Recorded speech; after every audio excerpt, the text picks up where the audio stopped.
අද සීල භාවනා වැඩසටහන අද පොය දවස දන්නවද?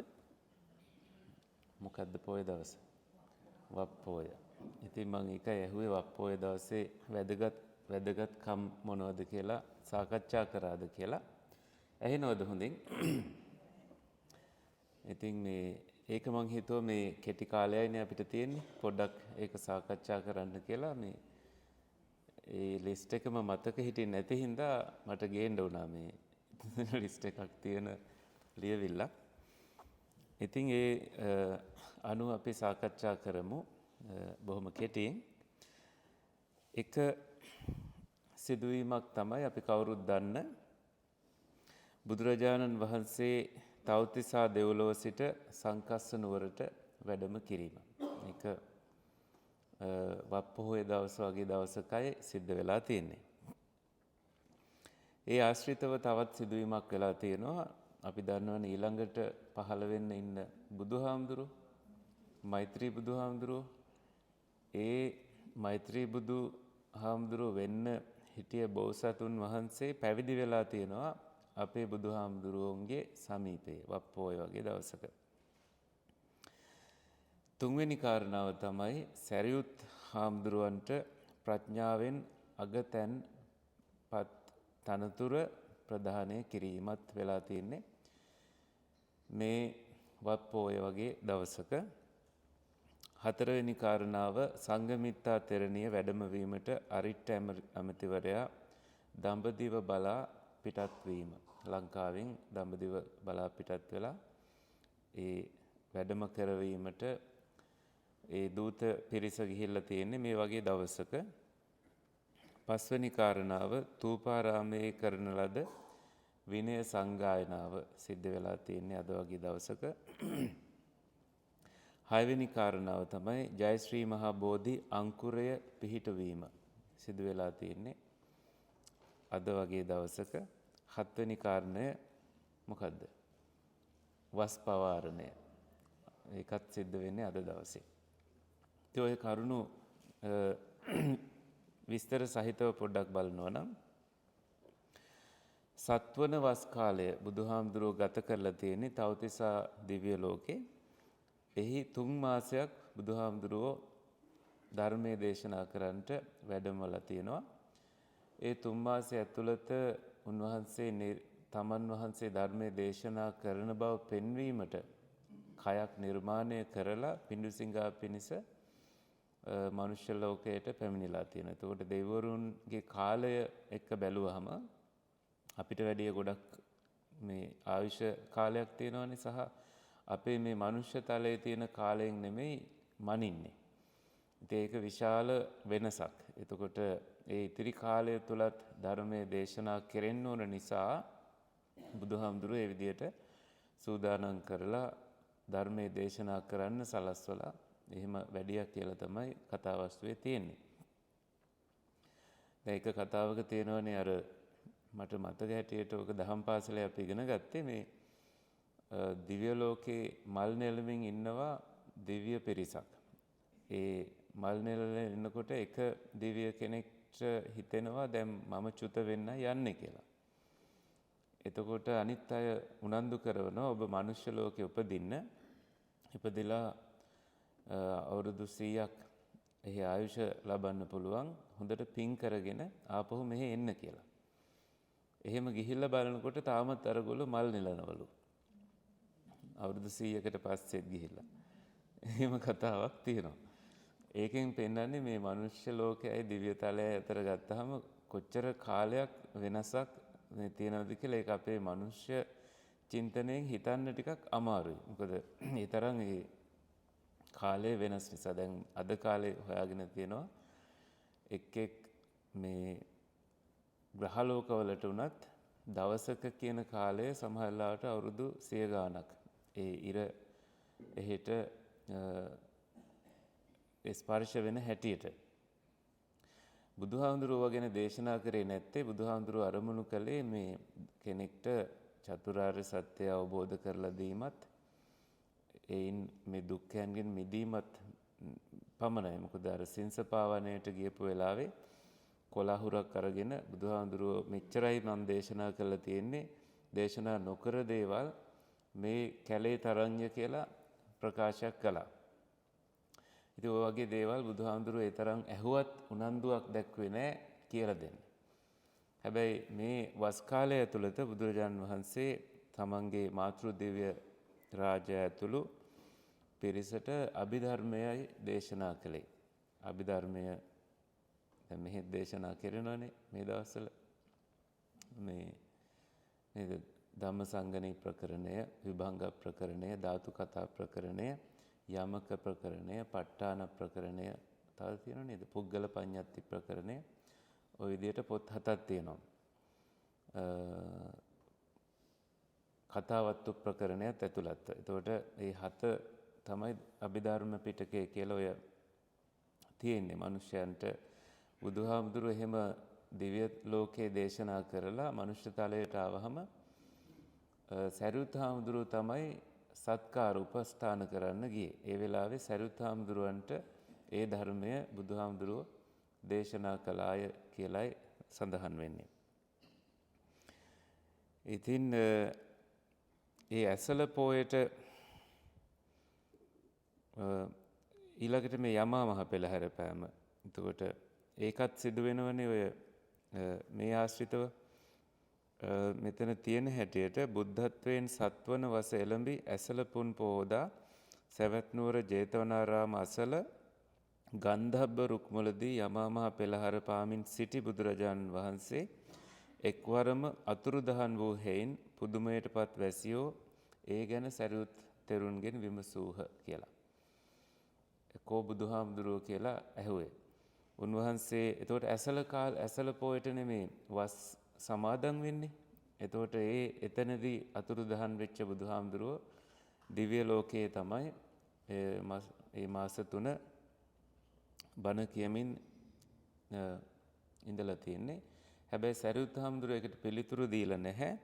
වෙනත් හාමුදුරු නමක් අනුරුද්ධ හාමුදුරුවන්ගේ ගුණය ප්‍රකාශ වෙන්න ඕන නිසා ඒ හාමුදුරුවන්ගෙන් අහන්න කියලායි කියලා තියෙන්නේ. එතකොට ඒ හාමුදුරුවෝ තමයි බුදුහාමුදුරුවෝ දැන් තවතිසා දිව්‍ය ලෝකේ මාතෘ දිව්‍ය පුත්‍රයාට අභිධර්මයේ දේශනා කරමින් ඉදිරි මාස 3 වැඩ ඉන්නවාය කියලා එහෙම ප්‍රකාශයක් කරලා තියෙනවා.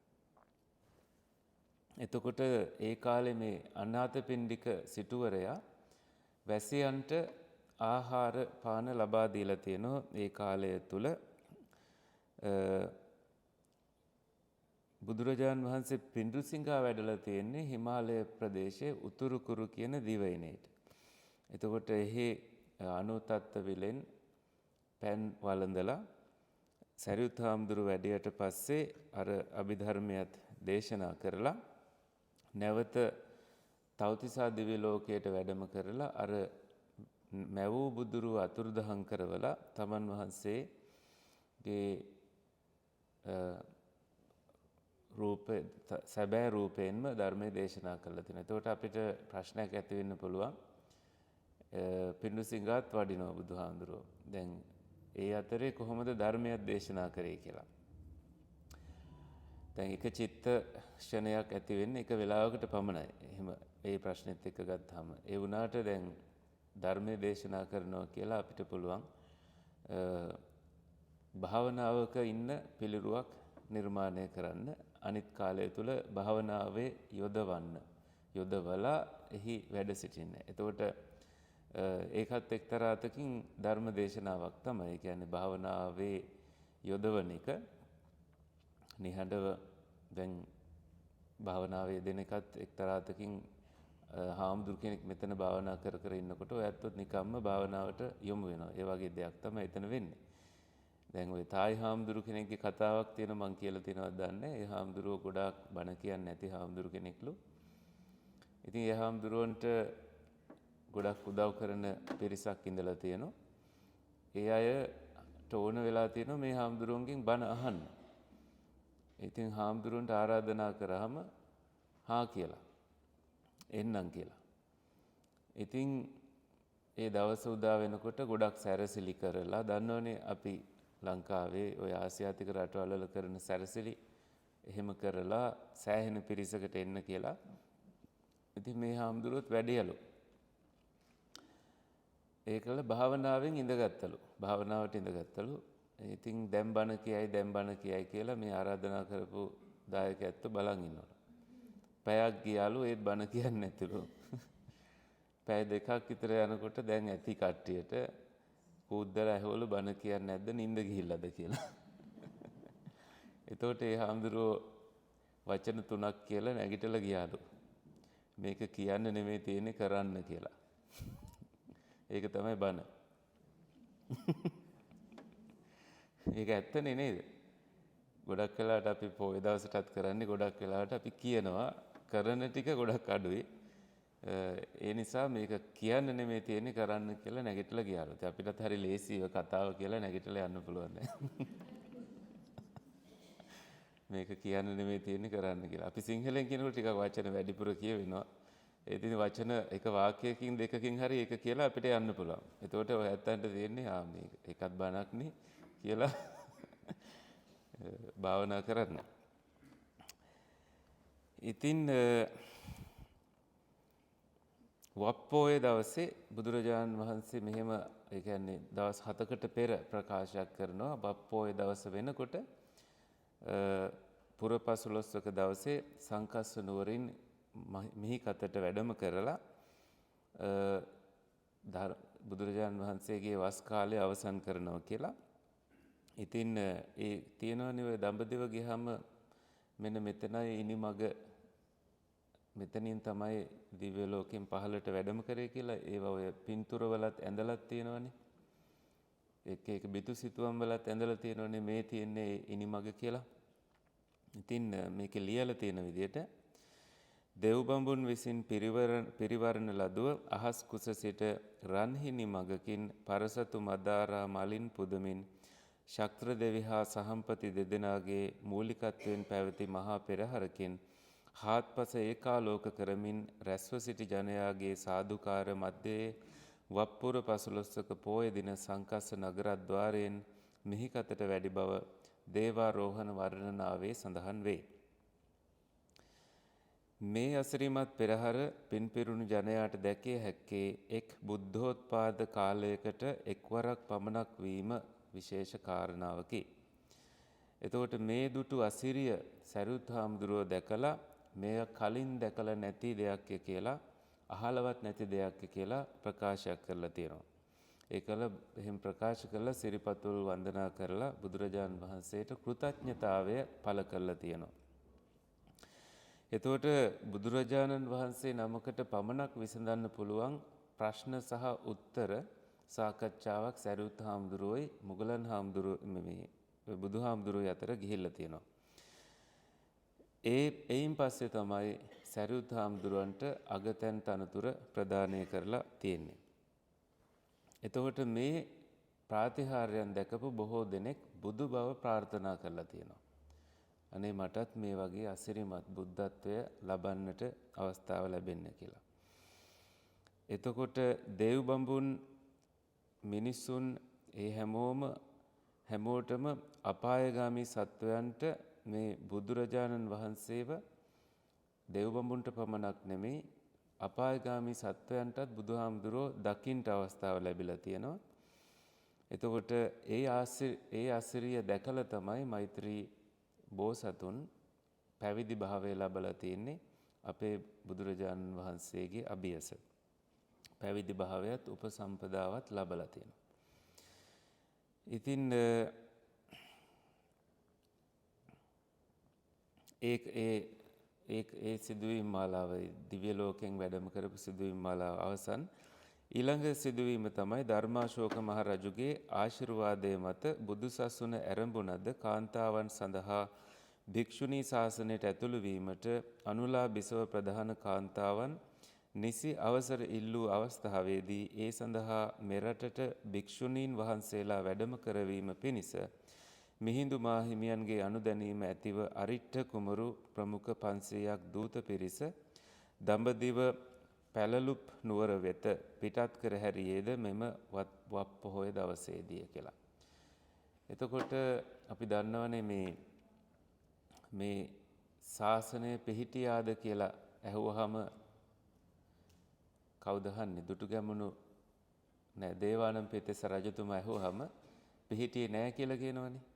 පිහිටන්නේ මේ භූමිය තුලම ඉපදිච්ච කෙනෙක් මෙහි පැවිදි භාවය ලැබුවාමයි කියලා ප්‍රකාශ කරනවා.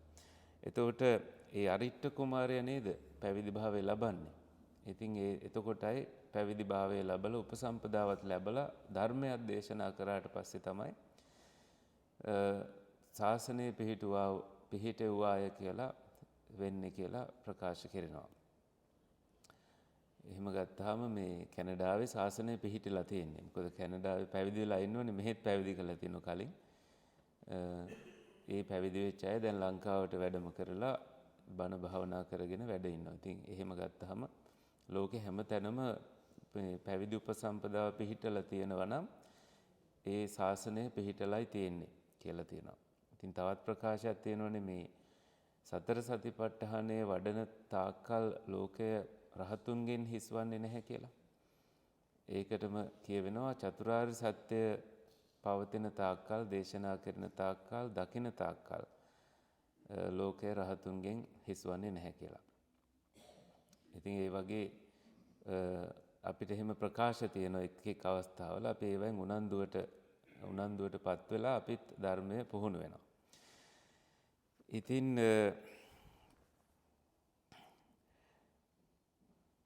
ඔය ටික තමයි මේ දැන් ඔය කතා මාලාවේ තියෙන. ඉතින් ඊටු ඔය වස්පවාරණය අද සිද්ධ වෙනවා. එතකොට කටින පින්කම් ලබන සතියේ සිද්ධ වෙනවා. ඒ සඳහා දැන් හැමෝම විවිධ ආකාරයෙන් සූදානම් වෙනවා. ඉතින් ඒ කාලයට ගොඩක් අය නායක හාමුදුරුවන්ගේ ඉල්ලීම පරිදි මෙහි ඇවිල්ලා ස්වේච්ඡාවෙන් නොයෙකුත් ආකාරයෙන් පන්සලට උපකාරී වෙනවා. සැරසිලි පිරිසිදු කිරීම ඔය හැම ආකාරයෙන්ම. ඉතින් ඔය හැම දෙයකදීම අපිට පුළුවන් ඒවට මෛත්‍රිය එකතු කරගන්න. දැන් ඊයේ ආරංචි වුණා මේ සරණපාල හාමුදුරුවෝ ගොඩ දවසකින් බංගලාදේශ පන්සලට ගියේ නැහැ කියලා. එහි දායක මහත්වරුන්ට තරහ ගිහිල්ලා ඉතින් සරණපාල හාමුදුරුවෝ අපි ඔක්කොම එක්කගෙන එහි ගියා ඊයේ හවස. ඉතින් මට එතකොට කල්පනා වුණේ ඒකද අපි දැන් මේ කියලා දෙන ධර්මය කියලා. කියන්නේ මේ වැරද්දක් නෙමෙයි කියන්නේ. අපිට ඒ හැම අවස්ථාවකදීම තියෙන්න ඕනේ හොඳ මෛත්‍රියක් නේ.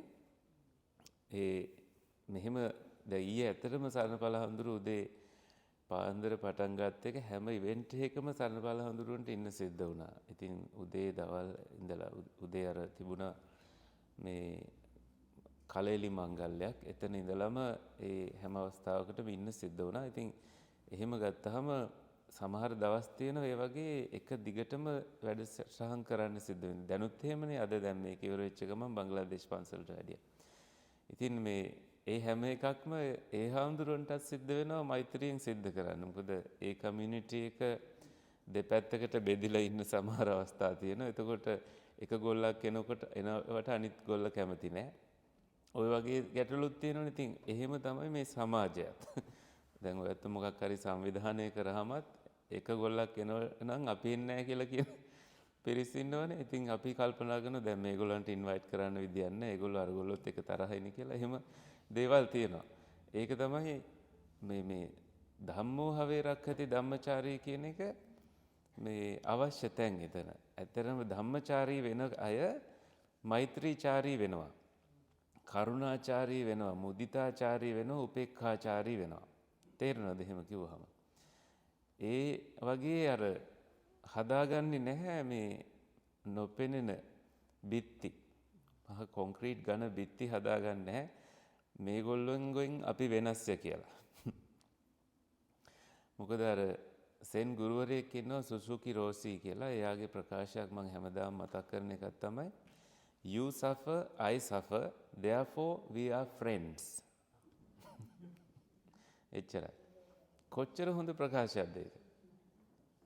අපි ඔක්කොගෙම තියෙන පොදු ලක්ෂණය තමයි you suffer. ඔබත් ඉන්නේ දුක් ගොඩක. I suffer. මමත් ඉන්නේ දුක් ගොඩක. ඒ නිසා අපි යාළුවෝ කියලා. ඒක හැමෝම මං හිතන්නේ ප්‍රශ්න निराකරණය කරගන්නා වූ ප්‍රකාශයක්. එහෙමයි අපි දකින්න ඕනේ ලෝකයේ දිහා. කොච්චර අපි ගැටුණත් එක වැකියක් අර ඒකං අත්ථ පදං සෙය්‍යෝ එක අර්ථවත් වචනයක් උතුම් යං සුත්වා උපසම්මති ඒක ඇහිච්ච ගමන් නිවෙනවනම් උපසමනය වෙනවනම් ව්‍යපසමනය වෙනවනම් මේ ඇවිස්සලා තියෙන කෝපාග්නිය කෝපගින්න නිවෙනවනම් ඒ වචනේ තමයි අපි හොයාගන්න ඕනේ. ඒ වචනේ තමයි අපි කතා කරන්න ඕනේ. අමාරුමත් ඒක. උදේ හට ගන්න ප්‍රශ්නයක් උදේ 7ට හටගත්තොතින් දවල් 2ටත් ඒකම දැවි දැවි තියෙන අවස්ථා තියෙනවා. දැන් තරුණ අය කරන්නේ සෝෂල් මීඩියා ගිහිල්ලා Tamanට තරහ ගිය එක ජස්ටිෆයි කරගන්න තව කෝට්ස් හොයා ගන්නවා. මේ දැන් මෙහෙම උදාහරණයක් ගත්තොතින් එක කෙනෙක් ඉන්න පුළුවන් දෙන්නෙක්ට ප්‍රේමය කරන.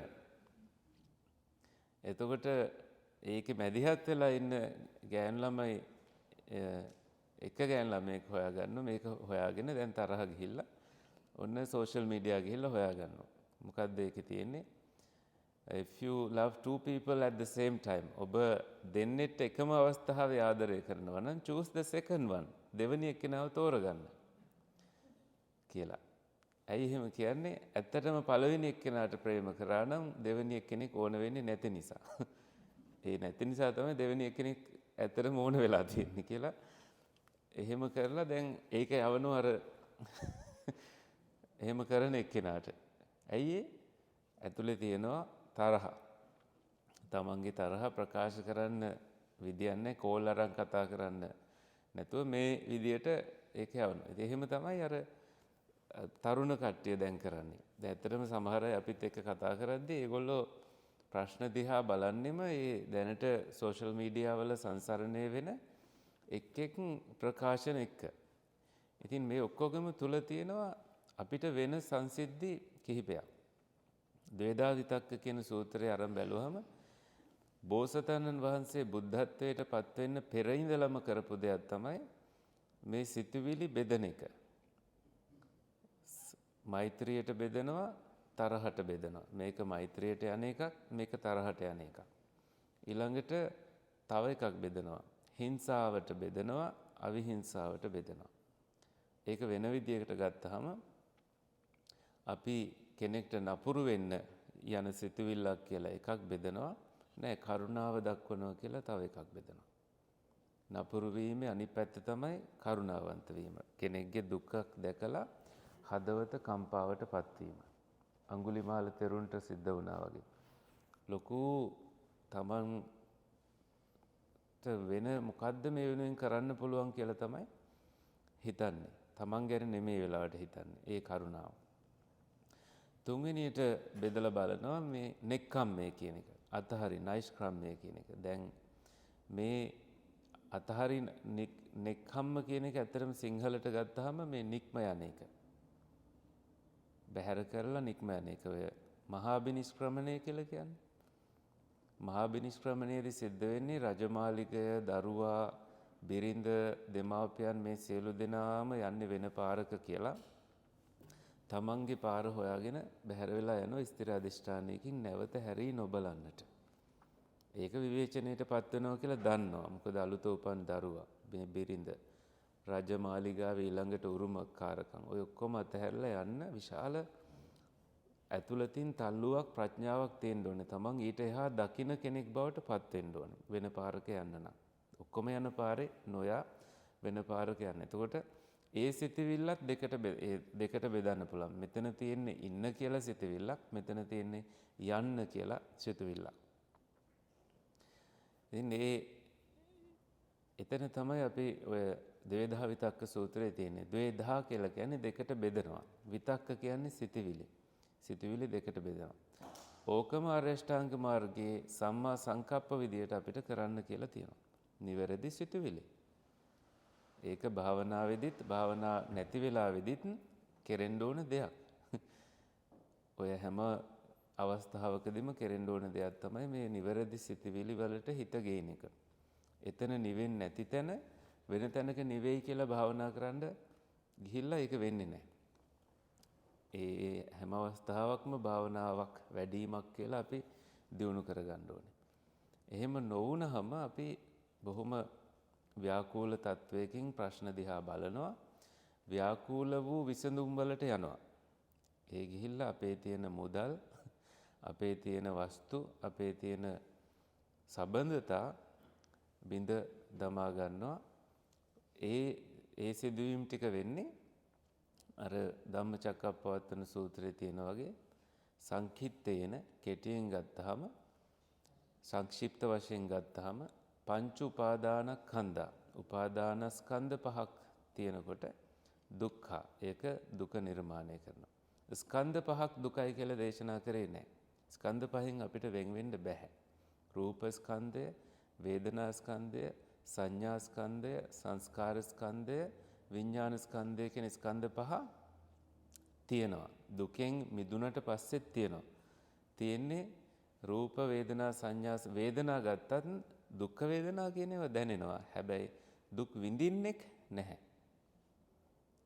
දුක් විඳින්නෙක් නැහැ. දැන් බුදුහාඳුරෝ දේශනා කරන පිටින් මේ අගිලා ඇති මගේ පිට රිදෙනවා. හැබැයි සල්ල සූත්‍රයේ බුදුහාඳුරෝ අපිට කියලා දීලා තියෙනවා උලකින් ඇනෙන එකක්. ඒක මනසින් විඳවන එක තව එකක්. ඒක බුදුහාඳුරෝ තුල නැහැ. අන්න ඒ වගේ අපි ධර්මයේ ගලපලා මේ ජීවිතේ අපි සුවසේ ඉන්නට පුරුදු වෙන්න ඕනේ. මේ උල් ඇනෙන හැම වෙලාවකම. වචන උල්, බැලුම් උල්, කියුම් උල්, දකින උල්, ඇහෙන උල් ඔය ඔක්කොම ඇනෙනවා. ආයේ හිතේ යනගන්න එපා ඒක. ඒකටයි ඔය භාවනාමය ධර්මමය අවබෝධයක් ඕන. එතකොට මෙත්තාචාරී, කරුණාචාරී, උපේක්ෂාචාරී, මුදිතාචාරී කියන ලක්ෂණ අපි මේ හැම තැනම අපි වඩන්න ගන්නවා. ඇවිලෙන ගින්නට අපි පිදුරු දාන්නේ නැහැ. එතකොට ඒකට සිහියක් අවශ්‍ය වෙනවා.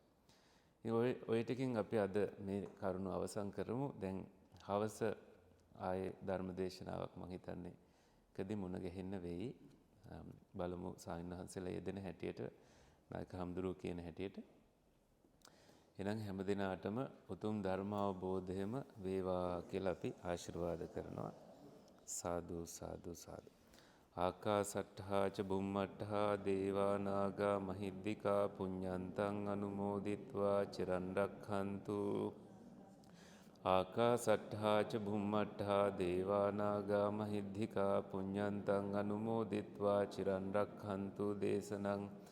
ආකාසට්ඨා ච බුම්මට්ඨා දේවා නාග මහිද්దికා පුඤ්ඤන්තං අනුමෝදිත්වා චිරන් රක්ඛන්තු ත්වං සදා.